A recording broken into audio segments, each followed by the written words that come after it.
Hello दोस्तों, स्वागत है आपका एक नई वीडियो में। तो पिछली वीडियो के कमेंट सेक्शन में मैंने ऐसे ही पूछ लिया था कि क्या अगली वीडियो पाकिस्तान और इंडियन रेलवेज के फ्यूचर पे करें, लेकिन जवाब ज्यादातर थे नहीं। तो मुझे लगा कि इसका क्या कारण है। एक कारण तो ऑब्वियसली है कि पाकिस्तान इंडिया के जितना स्ट्रॉन्ग इंफ्रास्ट्रक्चर या इकोनॉमिकली किसी भी तरह से नहीं है, और दूसरा ये कि रिलेशन कभी अच्छे नहीं रहे हमारे इस कंट्री के साथ। क्यों नहीं रहे? कश्मीर, ये एक कारण आपको पता ही है, लेकिन और बहुत सारे कारण हैं। और चाणक्य ने एक बार कहा था कि अपने पड़ोसी के साथ अच्छे रिलेशंस रखना काफी जरूरी होते हैं भविष्य के लिए। तो क्या फ्यूचर में इंडिया पाकिस्तान इन दो कंट्रीज के रिलेशंस में कुछ भी फर्क आ सकता है? क्या रिलेशंस बेहतर हो सकते हैं? क्यों हाँ और क्यों नहीं, आज आप सब जानोगे। हेलो दोस्तों, मेरा नाम है दीपक, आप देख रहे हैं हेल्थ इनक्रेडिबल फॉर यू। तो आइए शुरू करते हैं।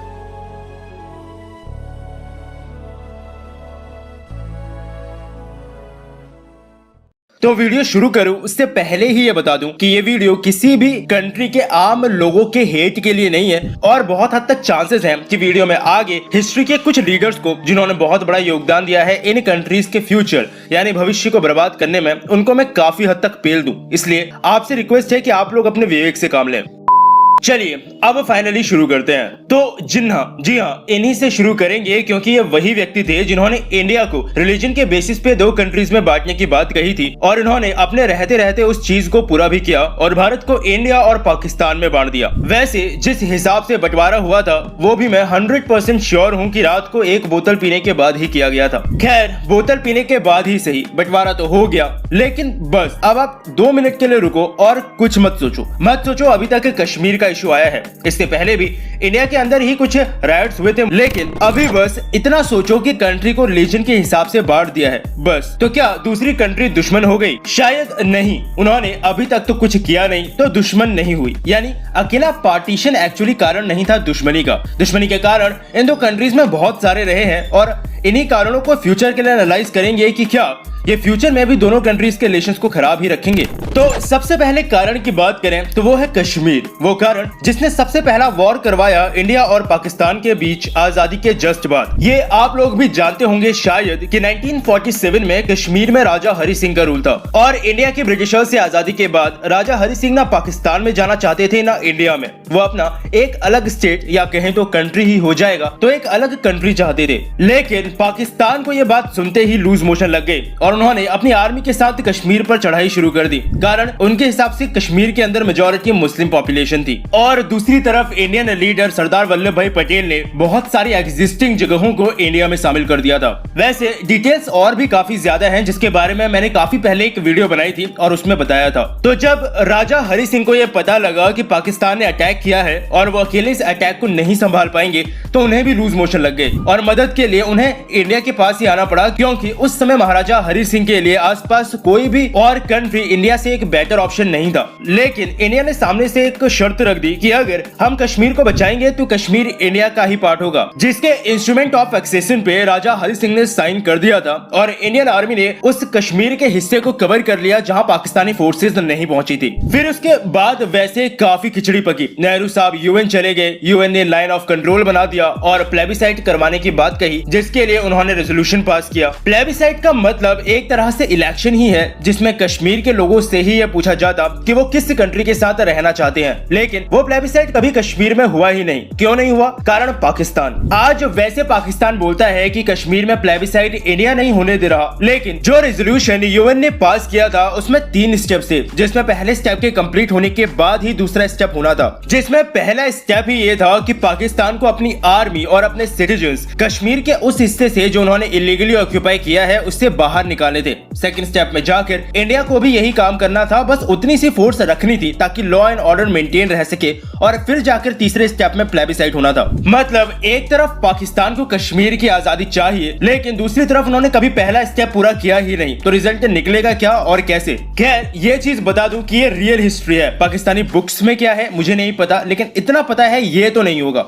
लेकिन ये काफी बड़ा रीजन है इन दोनों ही कंट्री कंट्रीज के कॉन्फ्लिक्ट का। नाउ फ्यूचर में क्या एक्सपेक्ट करें हम लोग इस कश्मीर इश्यू से रिलेटेड? तो जो सरकार इस वक्त इंडिया में है, अभी कुछ साल तो रहेगी ही अगले इलेक्शंस तक, ये कश्मीर के इश्यू को लेकर बहुत सेंसिटिव है। मतलब आर्टिकल 370 जिसको हटाने का आज तक हिस्ट्री में किसी भी सरकार के पास गट्स नहीं थे, या हो सकता है वो हटाना ही नहीं चाहते थे, इन्होंने बहुत ही आसानी से हटा दिया। अब वैसे बोला जाता है कि हटाने का तरीका सही नहीं था, पहले कश्मीरियों को कॉन्फिडेंस में लेने की जरूरत थी, लेकिन वो बातें अगेंस्ट में या उसके पक्ष में विपक्ष में होती रहेंगी। लेकिन इसने पाकिस्तानी गवर्नमेंट के पेट में बहुत दर्द किया। खैर वो डायरेक्टली तो कुछ नहीं कर सकते, यूएन गए थे वो, लेकिन हुआ कुछ नहीं। और अब पाकिस्तानी गवर्नमेंट तालिबान के घर के आगे पीछे घूम रही है कि क्या पता वही कुछ मदद कर दे कश्मीर रिलेटेड इशू में। यानी ये जो इंडिया की इस वक्त सरकार है, इन शॉर्ट गरम दल वाली, ये कश्मीर में पाकिस्तान के लिए नरमी नहीं दिखाने वाली। और पाकिस्तान की to be honest international reputation इतनी तो है नहीं कि वो फोर्सफुली कुछ करवा पाए। यानी कश्मीर इशू जहां तक मुझे लगता है फ्यूचर के लिए इंडिया पाकिस्तान के रिलेशंस को बेहतर बनाने वाला नहीं है, और शायद इंडियन गवर्नमेंट को कोई नरमी दिखाने की जरूरत है भी नहीं, क्योंकि पाकिस्तान कश्मीर की आजादी को लेकर कितना सीरियस है वो इस बात से ही पता लगता है कि शक्शगाम वैली जो कि कश्मीर का ही पार्ट था, वो इन्होंने चाइना को गिफ्ट कर दिया। जी हाँ, गिफ्ट कर दिया। और अक्साई चीन जो कि आपको इंडियन मैप में देखने को मिलता है, ये लोग कभी भी उसको अपने मैप में नहीं दिखाते। जी हाँ, पाकिस्तान ने अभी कुछ समय पहले एक नया मैप निकाला था, ये आप लोग अपनी स्क्रीन पर देख सकते हो। यानी कि इन शॉर्ट कश्मीर को ये लोग अपने हिसाब से चेंज करते हैं। चाइना से पैसा आ रहा है तो कश्मीर बांट लेंगे, थोड़ा क्या दिक्कत है। चलिए कश्मीर पे तो लेक्चर हो गया। दूसरी बात करें तो वो है टेररिज्म। टेररिज्म और पाकिस्तान ये शायद एक दूसरे के आज के समय में पर्यायवाची ही है। टेररिज्म दूसरा सबसे बड़ा कारण है दोनों देशों के खराब रिलेशंस का, और होता कहां से है? उसी कश्मीर से जो कि पाकिस्तान के पास है। और ये सिर्फ इंडिया की ही बात नहीं है, ये आज के समय में पूरी दुनिया एक्सेप्ट करती है। खासकर जब से 9/11 का हमला हुआ तब से अमेरिका और काफी हद तक वेस्टर्न वर्ल्ड भी एक्सेप्ट करने लगा है। नहीं तो उससे पहले तो इन लोगों को वो चीज दिखती ही नहीं थी, क्योंकि तालिबान और पाकिस्तानी एक्सट्रीमिस्ट की मदद से ये लोग अफगानिस्तान में सोवियत यूनियन से जो लड़ रहे थे। लेकिन अकेले 9/11 की बात नहीं है। 1987 में कश्मीर में इलेक्शंस हुए थे, उन्हीं इलेक्शंस में चीटिंग वगैरह का आरोप लगा, और 1990s के समय कश्मीर वैली में क्या हुआ सबको पता है। कश्मीरी पंडितों को निकाला गया। पाकिस्तानी स्पॉन्सर्ड टेररिज्म की वजह से शायद सबसे ज्यादा अनस्टेबल रहा था वो रीजन उस समय। लेकिन फिर भी अटल जी की सरकार इंडिया से पाकिस्तान बस लेकर गई थी, एक दोस्ती के नाते शायद, क्योंकि शायद अटल जी को लगता हो कि यहाँ से एक नई शुरुआत हो सकती है। लेकिन फिर क्या हुआ? 1999 में करगिल, जस्ट कुछ समय बाद पार्लियामेंट अटैक, मुंबई का 26/11, और सबके तार जुड़ते हैं पाकिस्तान से। बाकी पाकिस्तानी गवर्नमेंट कितना भी चिल्लाए कि पाकिस्तान के अंदर से टेररिस्ट नहीं आते, सच्चाई यही है कि ओसामा बिन लादेन भी वही मिला था, यूएन डिक्लेयर्ड टेररिस्ट, ये सुतली बॉम्ब भी वही है। लेकिन फिर भी पाकिस्तान ने ही रोना धोना करना है कि हमने टेररिज्म को काउंटर करने में बड़ी मेहनत की है। और इसीलिए ये भी इंपॉर्टेंट कारण बन जाता है कि क्यों इंडिया के साथ पाकिस्तान के रिलेशंस बेहतर नहीं होते। और इसीलिए पाकिस्तान जब तक सीरियसली टेररिज्म को काउंटर करने के लिए काम नहीं करता, तब तक फ्यूचर रिलेशंस इंडिया और पाकिस्तान के शायद पॉसिबल नहीं है। और ये चीज आज के समय में काफी वेस्टर्न वर्ल्ड और शायद अमेरिका भी मान चुका है। एक बार तो डोनाल्ड ट्रंप ने ये चीज मीडिया के सामने बोल दी थी। बाकी जो बाइडेन की बात अलग है, उनकी पार्टी भी अलग है और उनको थोड़ा नींद भी ज्यादा आती है।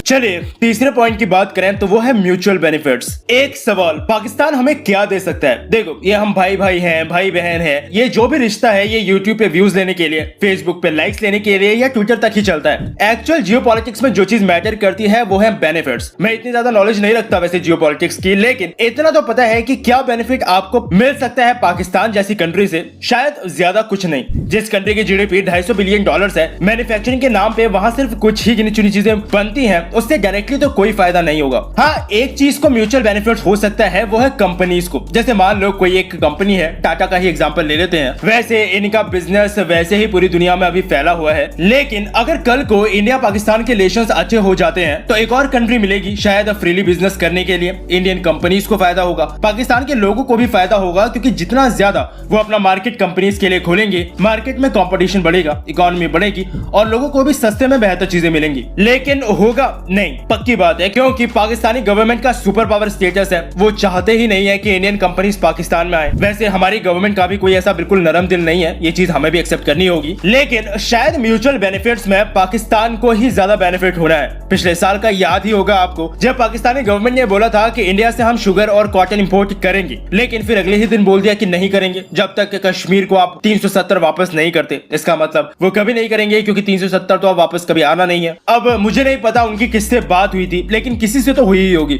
लेकिन इसका नुकसान किसको हुआ? पाकिस्तान को। हम तो वैसे भी एक्सपोर्ट अपनी बाकी कंट्रीज को कर ही रहे थे, जो कि कंटिन्यू रहा, लेकिन पाकिस्तान को ही दूर से ये चीजें इंपोर्ट करनी पड़ी, जिसमें फ्यूल का, मेंटेनेंस का पता नहीं कितना खर्चा आया होगा। और उसके बाद आप YouTube से ही उसके जस्ट बाद की कोई भी पाकिस्तान के नॉर्मल लोगों की इंटरव्यू वाली वीडियो उठा के देख लेना, वो खुद ही बता रहे हैं कि चीजें महंगी हो गई हैं। और होंगी क्यों नहीं, ज्यादा पैसा जो लगाया है इंपोर्ट करने में वो कहां से आएगा? नॉर्मल लोगों से ही लिया जाएगा। मतलब आपको सच में लगता है कि जिस कंट्री ने सस्ते में मिल रहे सामान को छोड़ महंगे दामों पर सामान को इंपोर्ट किया दुश्मनी को बरकरार रखने के लिए, उससे नियर फ्यूचर में सच में रिलेशंस बेहतर होंगे? जवाब आप लोग खुद ही सोच लो। चलिए आखिरी पॉइंट की बात करें तो वो मेरे ख्याल से हो सकता है अप्रोच। देखो मैंने ये वीडियो बना दी है, आप लोगों ने देख ली, इंडिया के लोग भी देखेंगे और पाकिस्तान के भी। नीचे कमेंट सेक्शन में लड़ाई और गालियां चलेंगी और वीडियो में थोड़े व्यूज आ जाएंगे। फिर मैं कुछ दिनों में नई वीडियो डाल दूंगा और आप लोग शायद उसको देखो और धीरे धीरे आप लोग इस वीडियो को भूल जाओगे। इन शॉर्ट, नॉर्मल पीपल दोनों ही कंट्रीज के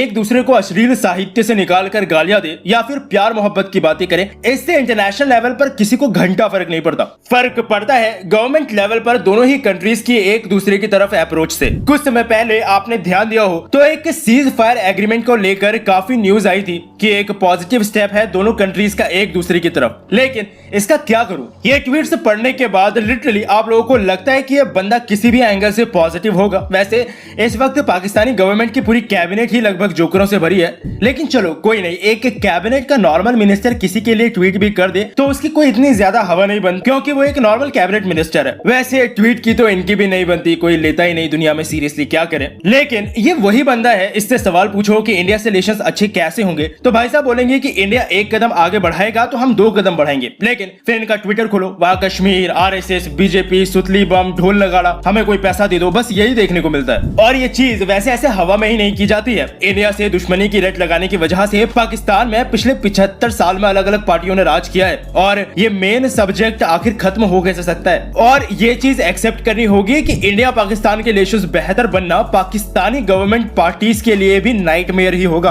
और शायद काफी हद तक हमारे इंडिया के भी कुछ पार्टीज के लिए। जब इंडिया से दुश्मनी का लॉलीपॉप खिलाते हैं तभी तो पार्टी इलेक्शन में वोट जीतती है। यानी अभी इन दोनों ही देशों की जो गवर्नमेंट है ना, वो बिल्कुल पेट्रोल और फायर यानी पेट्रोल और आग की तरह है। मेरे हिसाब से दिखा तो सकते हैं कि शायद साथ में रह लेंगे, पर नियर फ्यूचर में शायद किसी भी तरह से पॉसिबल नहीं है। और हाँ, ये बात भी सही है कि इंडिया के अंदर भी हमें वैसे ऐसी गवर्नमेंट नहीं चाहिए जो कि इंडिया के पावरफुल होने के बावजूद भी सबके सामने झुकती फिरे। बाकी आप चाहोगे क्या कि पाकिस्तान से रिलेशंस बेहतर हों? जरूर बताइएगा नीचे कमेंट सेक्शन में। तो इस वीडियो के लिए इतना ही, मिलता हूँ आपसे एक और नए इंटरेस्टिंग टॉपिक की एक नई वीडियो के साथ। तब तक के लिए अलविदा।